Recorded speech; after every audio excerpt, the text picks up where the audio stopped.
Serikali ya Mapinduzi ya Zanzibar imesema itaendelea kuunga mkono na kuendeleza michezo ya ufukweni kwa lengo la kukuza vipaji, kuongeza ajira kwa vijana na kuitangaza Zanzibar kupitia michezo.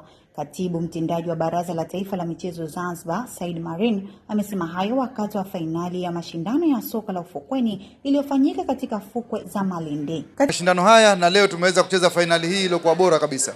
Muda umekwenda, zawadi tushatoa, lakini sisi ofisi ya Baraza la Michezo ambao tuna jukumu la kuendeleza michezo, kwa kweli tumefurahishwa na mashindano haya. Mchezo huu tumkumbuke sana kocha wetu Adolf marehemu, Mungu amlaze pema kwa aliko, na alikuwa ni mstari wa mbele katika kushadisha mchezo huu. Na sasa hivi kidogo umedorora, lakini kushukuruni Beach Boys kwa kuweza kuanzisha, na sisi Baraza la Michezo hivi karibuni tutakaa pamoja ili tuweze kuendeleza mashindano kama alivyosema kakaangu Abedi kwamba tutaleta beach soka, lakini kuna volleyball ya beach na michezo mingine yote, kwa sababu burudani ni tumeona watu wengi wamepata burudani leo hapa. Kwa hiyo ni tushirikiane na wenzetu wa ZMA ili kuweza kuturuhusu kuweza kufanya mashindano haya mara kwa mara na kuweza kuuza mchezo hii. Mamlaka ya usafiri baharini Zanzibar ZMA, tunapenda kutoa shukrani kwanza kwa uongozi wa Baraza la Michezo la Zanzibar kupitia katibu ambaye tuko naye mgeni wetu rasmi, lakini pia kwa mwenyekiti ambaye analiongoza diko hili na watu wake, namna ambavyo wameandaa jambo hili na wakatupa heshima hii kubwa sisi mamlaka ya usafiri baharini. Kama alivyosema katibu mtendaji kwamba mambo haya yaendelee na udhamini utaendelea hapo siku za mbeleni ili tuweze kupata makombe na fedha nyingi zaidi. Kuweza kutoa shilingi 200,000 ziada, badala ya 200,000 katoa 200,000 ziada inakuwa 400,000.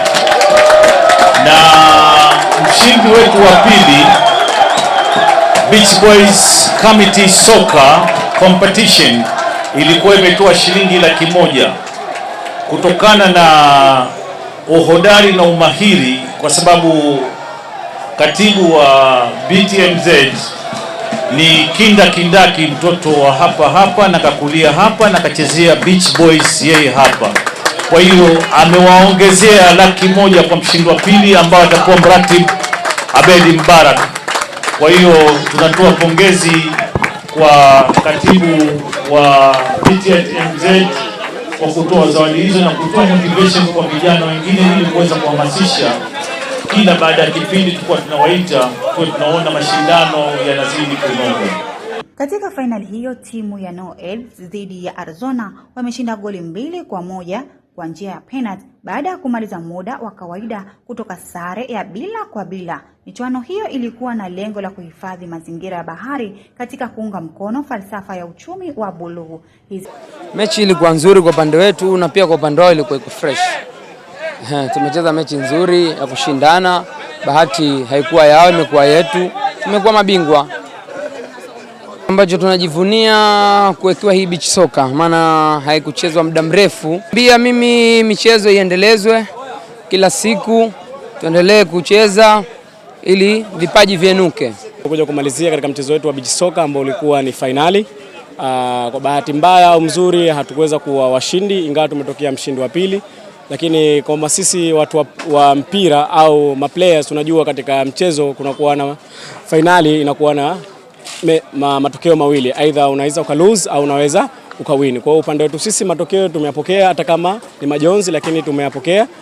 Na kitu ambacho kwa nahitaji kuongea vile vile, waratibu kwanza tunawashukuru waliweza kuandaa hii beach soka, lakini vile vile naomba wasichoke, wazidi kuendelea kwa sababu kuna vipaji mbalimbali ambavyo kwa vipo katika nchi yetu hii ya Zanzibar, especially Stone Town Malindi, na kwa kweli tunajitahidi na sisi tutashiriki kwa juhudi zetu zote. Asanteni sana. Katika swala la kutunza masuala ya uchumi wa blue, si ndio?